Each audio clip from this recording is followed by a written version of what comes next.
Համար մեծ ուրախություն է, որովհետև այսօր մենք մեզ հետ ունենք Գևորգյան հոգևոր ճեմարանի մագիստրատուրայի երկրորդ լսարանի ավարտական լսարանի ուսանող Դավիթ Սարգսակ Ղամբարյանին, ով մեր խնդրանքին ընդառաջ, ինչպես նկատած կլինեք, այլևս Կիրակի օրերը սարգսակություն է անում մեր եկեղեցում, իր կարևոր նպաստը բերելով մեր հոգևոր արարողությունների լիակատար իրականացման։ Եվ այսօր կրկին մեր խնդրանքին ընդառաջ Դավիթ Սարգսակը ինքը պիտի անցկացնի խոկման այս արարողությունը, այս եկեղեցում իր անդրանիկ քարոզը, իր անդրանիկ խոսքը ուղղելով մեզ ամենքիս։ Սիրելի Սարգսակ, խնդրեմ։ Սիրելի հավատացյալներ, նախքան բուն քարոզի նյութին անցնելը իմ փառքը եւ գոհությունն եմ վերարաքում առ Աստված այս պատե առիթի համար, որ Աստված շնորհեց միասին խորհրդածելու։ Սիրելի Տեր, նաեւ իմ ողջական երախտագիտությունը ձեզ Սուրբ Զորավոր եկեղեցու ամբողջ հոգևոր դասին ինձ ձեռված այս հնարավորության համար։ Հանուն Հոր եւ Որդվո եւ Հոգու Սրբո ամեն։ Իսկ Աստված արդարություն չի անի իր այն ծառաներին, ովքեր գիշեր ցերեկ աղաղակում են եւ նրանց համար միայն համբերատար կլինի։ Այսօր արդեն հասնում ենք Մեծի Պահոց շրջանի 5-րդ Կիրակին, որը մեր հայրերը անվանել են Դատավորի Կիրակի, հիմք ընդունելով Ղուկասի ավետարանի 18-րդ գլխում պատմվող առակը այրի կնոջ եւ դատավորի մասին։ Պատմվում է, որ մի այրիկին կար, որ իր թշնամու, իր հակառակորդի դեմ դատ ուներ, խնդիր ուներ, որը լուծման կարիք ուներ եւ այդ հարցով նա անընդհատ գնում էր դատավորի մոտ, խնդրում, որպեսզի իր խնդրանքին լուծում տա, իր դատը տեսնի, սակայն դատավորը չի պատասխանում եւ դատը չի տեսնում։ Քանի որ գիտեր, որ այրիկինը ոչ մի հովանավոր չունի, ինչպես այդ ժամանակի բոլոր այրիները, եւ նույնիսկ այն վարձը, որը պետք է վճարվեր դատավորին, այդ գումարը այրիկինը չուներ։ Սակայն այրիկինը ուներ մի հզոր զենք, դա իր համառությունն էր, իր հավատքի մեջ, ինչպես ավետարանիչն է նշում, հարատևությունը։ Եվ վերջում արդեն ավետարանիչը պատմում է, որ դատավորը տեղի տալով կնոջ խնդրանքներին, արդեն հոգնելով որոշում է տեսնել կնոջ դատը եւ հենց այսպես էլ ավարտվում է առակը։ Ղուկաս ավետարանիչը շատ հստակ կերպով է մեզ ներկայացնում դատավորի կերպարը, թե ով էր նա, ասում էր, որ Աստծուց չի վախենում եւ մարդկանցից չի ամաչում։ Ինչ կարող ենք հասկանալ ավետարանչի այս խոսքերից։ Ավետարանիչը նկատի ուներ, որ ինչպես արևելքի մնացյալ բոլոր դատավորների պարագային էր, դատավորը կարող էր կաշառք վերցնել, զեղչել ինչ-որ մեկի դատը եւ որը ամենացավալին է ինչ-որ մեկի հանդեպ շինծու դատ տեսնել։ Եվ այստեղ այսինքն Ղուկաս ավետարանիչը մեզ հստակ կերպով ներկայացնում է բարոյականությունից զուրկ, բարոյական նկարագիր չունեցող ինչ-որ մեկի կերպարը, որը այս դեպքում արդեն դատավորն էր։ Սակայն բացի դատավորի կերպարից, ավետարանիչը խոսում է նաև այրի կնոջ կերպարի մասին, որի վրա ուզում է մեր բոլորի ուշադրությունը սևեռել։ Այրի կինը ոչինչ չուներ բացի մի բանից, ինչը նրա հավատն էր։ Եվ մենք պետք է մեզ ինքներս հարց տանք, թե ինչ կերպ ենք վարվում մենք եւ ինչ նմանություններ ունենք այրի կնոջ հետ։ Արդյոք մենք ունենք այրի կնոջ հավատի գոնե մի փոքր տոկոսը, թե ոչ։ Ունենք այդ համբերությունը, թե ոչ, եւ ինչ կերպով ենք վարվում մենք, երբ որ մեր աղոթքների պատասխանը միանգամից չենք ստանում։ Սկզբնական շրջանում, երբ որ մենք աղոթում ենք Աստծուն եւ մեր աղոթքի պատասխանը միանգամից չենք ստանում, մեզ թվում է, թե մեր աղոթքը Աստծու համար լսելի չի եղել, ինչ որ չափով տրտնջում ենք, դժգոհում Աստծուց, սակայն պետք է հիշենք, որ մենք Աստծուց նեղանալու որևէ պատճառ չունենք։ Թեև Քրիստոս մարդացավ, մարդկային մարմին հագավ մեր փրկության համար, սակայն դրանից զատ չդադարեց լինել ամենագետ եւ ամենատես, եւ նա ամբողջովին գիտի ավելի լավ մեզանից, թե մեզ ինչն է անհրաժեշտ եւ ինչը ոչ։ Այս արդիվ մեր հայրերը երեկոյան ժամերգության վերջավորությանը հնչող հայր գթած աղոթքի մեջ շատ գեղեցիկ կերպով են նկարագրել, ասելով, թե Տեր, գիտես մեր պետքերը եւ կարիքները առավել կերպով, քան մենք ինքներս կարող ենք խնդրել եւ իմանալ։ Պատմում են մի հետաքրքիր պատմություն այս առակի վերաբերյալ հենց, պատմում են, որ մի փոքրիկ գյուղաքաղաքում սովորույթ կար, երբ նոր տարին գյուղացիները քահանայի գլխավորությամբ հավաքվում էին գյուղամիջում նոր տարին դիմավորելուց, աղոթք էին անում, ուրախանում եւ միասին արդեն վերջում դիմավորում նոր տարին։ Հերթական տարեմուտին, երբ որ պետք է արդեն նոր տարին գար, բոլորը տխուր են լինում, որովհետև այդ տարից յուն չի լինում, եւ գյուղացիները խորում են, մտածում են, որ առանց ձյան մեր նոր տարին նոր տարվա նման չէ։ Դիում ենք քահանային եւ քահանան ասում, որ նորից աղոթքի կանգնենք, բոլորով խնդրենք, որպեսզի Աստված մեզ համար ձյուն տեղացնի։ Եվ մինչև առավոտ սպասելով այդպես էլ այդ ձյունը չի տեղում, եւ բոլորը հետ են գնում իրենց տները արդեն տխուր, տրտում, փոշմանած, եւ առավոտյան քահանան գյուղամիջում Եղևնու շուրջը մի մանուկ է տեսնում, որը ուրախ զվարթ թռչկոտում էր, կանչում է մանուկին եւ ասում, թե ինչի համար ես ուրախացել, երբ բոլորը տխուր տրտում իրենց տները գնացին եւ միայն դու ես որ ուրախ ես։ Ասում է Տեր, գիտես, ամբողջ գիշեր չեմ քնել եւ աղոթել եմ Աստծուն, որպեսզի այս տարի ընդհանրապես ձյուն չգա, որովհետեւ ձմեռվա կոշիկ չունեմ եւ եթե այդ ձյունը լիներ, ես չէի կարողանալու դուրս գալ։ Հետևաբար այս ամենը լսելով որքան թերահավատ պիտի լինենք մենք, կարծելով թե կան աղոթքներ, որոնք Աստծո համար լսելի չեն։ Հետևաբար սրանց պետք է հետևացնենք, որ ուղղակի կերպով պետք է հարատև աղոթել, հարատև լինել աղոթի մեջ եւ հուսալ, որ ինչի համար որ աղոթում ենք Աստծուն, Աստծո համար հաճելի է եւ մեզ համար անհրաժեշտ, ուստի եթե աղոթքը լինի հենց այդպիսին, Աստծո պատասխանը չի ուշանալու։ Մի կարևորի կետի մասին նույնպես ուզում եմ խոսել,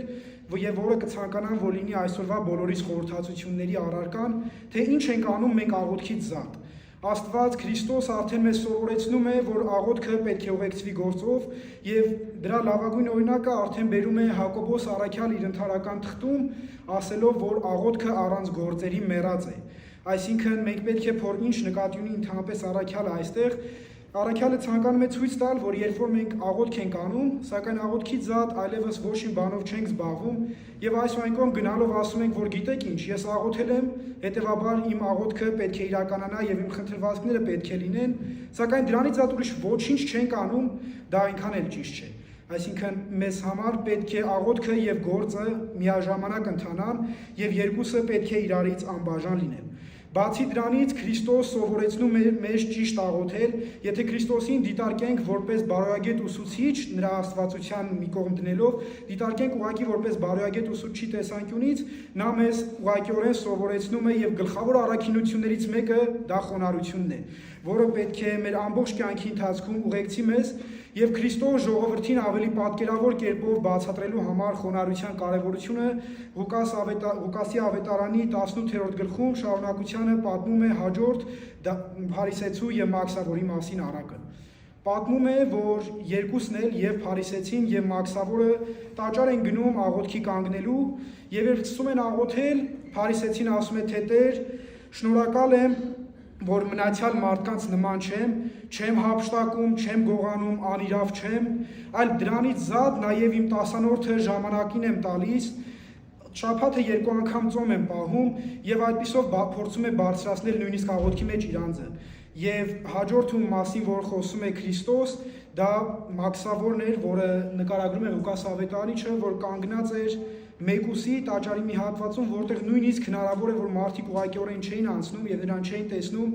եւ ընդամենը 4 բառ է օգտագործում մաքսավորը իր մեղքերի թողության համար, ասելով Աստված, քավիազ իս մեղավորս, այսինքն Աստված, քավիր ինձ մեղավորիս։ Այդ աղոթքը նույնպես մեր հայրերի կողմից շատ է օգտագործվում առավոտյան ժամերգության, պահոց շրջանի առավոտյան ժամերգության մեջ 3 անգամ անընդմիջաբար կրկնվում է Աստված քավիազիս մեղավորս հատվածը,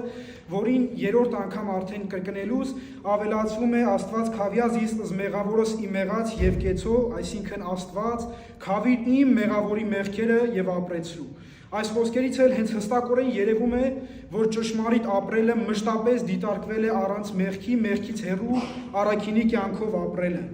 Այո, պետք է խնդրենք Տիրոջը, որ նա ների մեր մեղքերը եւ իբրև մեր հարատև աղոթքների եւ հավատի կյանքի շնորհի ապրելու կարողություն եւ հնարավորություն ապրելու իր հետ, ինչի մասին արդեն հենց Հիսուս խոսում էր։ Այս առակները հստակ նմանություններ ունեն եւ պետք է փորձենք հասկանալ նաեւ փարիսեցու կերպարը, թե ինչ էր ասում փարիսեցին իր աղոթքի մեջ։ Երբ որ փարիսեցին ասում է թե Տեր, ես շնացողների նման չեմ, գողացողների նման չեմ, սա ինչ որ մի տեսակ հստակ կերպով մերժումն է Աստծո գոյության կամ Աստծո ներկայության իր կյանքի։ Այսինքն փարիսեցին ասում է թե Տեր, այսպես թե այնպես առաքինի կյանքով եմ ապրում, իմ պատկերացրած առաքինի կյանքով եմ ապրում, 10-րդս էլ վճարում եմ, կոպիտ ասած էլ դու իմ ինչին ես պետք այս կյանքում, երբ որ ես առանց քեզ էլ կարողանում եմ այդ ամենը անել, եւ այսպիսի աղոթքը, որը իր մեջ նույնիսկ փոքրիկ հնարավորություն ունի մեզ նմանին իջեցնելու, մեզ նմանին ցածրացնելու եւ կա գոռոզություն այն աղոթքի մեջ եսասիրություն, այդպիսի աղոթքները ոչ մի կերպով լսելի չեն Տիրոջ համար։ Այս երկու առակները հստակ նմանություններ ունեն եւ պետք է մենք ինքներս մեզ հարց տանք, թե այս 4 կերպարներից որին ենք մենք ավելի նման կամ որի նման ապրելն է մեզ ավելի հաճելի։ Ես ինքս շատ անգամներ այդ հարցի շուրջ երկար եմ մտածել եւ մտածելով նույնիսկ հասկացել, որ ասել եմ այն կետի, երբ պատասխանը չգտնելով դիմել եմ Աստծուն, խնդրելով թե Տեր օգնիր ինձ հասկանալ։ Եթե փորձեմ ես ինքս գտնել իմ նմանությունը, պիտի ասեմ, որ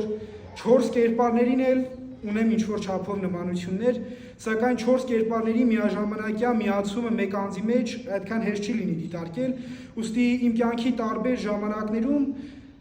առիթ է լինում հագնելու սրա կամ նրա կերպարանքը ընդունելու մեկի կամ մյուսի հատկանիշները։ Երբ կանգնում եմ ինչ-որ մի դժվարության առջև, երբ ելքը դժվար է նշմարվում եւ չեմ կարողանում ինքս ինձանով ելքը գտնել, իմ մեջ ընդունում եմ այրի կնոջ հատկանիշները, հույսս դնում եմ միայն աղոթքի վրա եւ Տիրոջից խնդրում դա։ Երբ ինչ-որ մի պահի զբաղվածության կամ ինչ-որ մի այլ առիթով, այլ պատճառով չեմ կարողանում մերձավորից խնդրանքն իրականացնել, ինստինկտյան հագնում եմ արդեն դատավորի զգեստները եւ նրան մերժում եմ, այդ դատավորական անտարբերությունն է արթնանում իմ մեջ։ Նաեւ բացի դրանից, երբ ինչ-որ մի միջավայրում, ինչ-որ մի պահի որոշ մարդկանց մեջ լինում եմ լավագույնը, անկախ ինձանից մեղավոր բնության պատճառով հագնում եմ արդեն փարիսեցուն եւ ինքս սկսում իմ մեջ գոնե ինձ գովել։ Սակայն այն ժամանակ այս ամենից հետո, երբ պահն է գալիս արդեն խորհրդածելու իմ ընթացքի մասին, իմ եւ Աստված հարաբերությունների մասին, կարելի ասել ինչ-որ կերպով դառնում եմ մաքսավոր եւ նույնիսկ ամաչելով գլուխս բարձրացնել, ինչպես Ղուկաս ավետանիշն է ներկայացնում Փարիսեց մաքսավորի պարագային, միայն աղոթում եմ ծածուկ ասելով, որ Տեր քավի այս մեղավորս եւ կեցո, այսինքն Տեր քավիր իմ մեղավորի մեղքերը,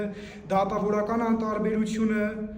փարիսեցիական անտարբերությունը եւ գոռոզությունը եւ խնդրում եմ, որպեսզի ինձ ազատի այդ մեղքից։ Հետևաբար այս պահին պետք է փորձենք պատասխանել երկու հարցի, ինչ դասեր պիտի քաղենք Տիրոջ կողմից այս պատմված առակներից եւ ինչ պետք է անենք։ Մեծ պահքի այս շրջանը լավագույնն է այս հարցերի պատասխանը ստանալու համար։ Մենք այս ընթացքում չպետք է երբեք մտածենք, թե եթե պահք ենք պահում, հոգեոր ինչ-որ շնորհի ենք հասել, հետևաբար մեր կողքիններից ավելի լավն ենք։ Ընդհակառակը, ինչքան մենք քայլում ենք դեպի Աստված, գնում ենք դեպի Աստված, այդքան ավելի ենք նմանվում մեր բնական պատկերին, մարդուն, որը Աստված ստեղծեց։ Հենց այստեղ է, որ մենք պետք է խոնարհեցնենք մեզ մնացածից ավելի ցածր դասենք, դիտարկենք մեզ իբրև նրան ծառա, որի լավագույն օրինակը Քրիստոս ոտլվայի ժամանակ ծնկելով աշակերտների ոտքերը լված, իբրև նրանց ծառա, բայց երբեք չդադարելով լինել իբրև Տեր եւ Աստված։ Եվ Քրիստոսի մեծագույն պատվիրաններից մեկը հենց այդ ժամանակ կարող ենք իրագործել, որը մերձավորին օգնելն է, քանի որ երբ մեր շրջապատը տեսնի, որ մենք այլևս այս ներքին եսասիրությունը, ներքին գոռոզությունից ազատվել ենք, հստակ կերպով գալու են եւ մեզանից փորձելու են խորհուրդներ հարցնել եւ օգնության ձեռք են խնդրելու, ինչ անելով մենք հենց պիտի հաճելի լինենք Աստծուն։ Եվ մի օրինակ Աստվածաշնչից ասվածս ավելի լավ ներկայացնելու համար Մատթեոսի ավետարանից, որտեղ ասվում է. Այն ժամանակ թագավորը պիտի ասի նրանց, որ իր աջին են. եկեք իմ հոր օրհնյալներ, ժառանգեցեք աշխարհի սկզբից ձեզ համար պատրաստված արքայությունը, որովհետև քաղցած էի եւ ինձ ուտելիք տվիք, ծարավ էի եւ ինձ ջուր տվիք խմելու, օտար էի եւ ինձ ձեր մեջ առակ, մերկ էի եւ ինձ հագցրիք, հիվանդ էի եւ ինձ տեսնելու եկաք, բանտում էի եւ ինձ այցի եկաք։ Այն ժամանակ արդարները պիտի պատասխանեն նրան եւ ասեն. Տեր, երբ տեսանք քեզ քաղցած ու կերակրեցինք, կամ ծարավ եւ ջուր տվեցինք, երբ տեսանք քեզ օտար եւ մեր մեջ առանք, կամ մերկ եւ հագցրինք, երբ տեսանք քեզ հիվանդ կամ բանտի մեջ ու եկանք քեզ այցի, Տերը պիտի պատասխանի եւ ասի նրանց. ճշմարիտ եմ ասում ձեզ, քանի որ իմ այս փոքր եղբայրներից մեկին արեցիք, այդ ինձ համար արեցիք։ Սիրելիներ, ուրեմն եկեք հիշենք եւ անդադար մտածենք այս հարցերի շուրջ եւ արդեն մեծ պահքի հաջորդ 6-րդ կիրակին, որն է Գալստյան կիրակին, հստակ ուղիղ կերպով քայլենք դեպի Քրիստոս եւ նրանից ստանանք այն պատասխանը, թե դու արդար ծառա, արդար ձևով ապրեցիր, քո պահքը պահեցիր եւ մնացյալ ճանապարհը այլևս մինչեւ Սուրբ Հարություն պիտի քայլենք միասին։ Ամեն։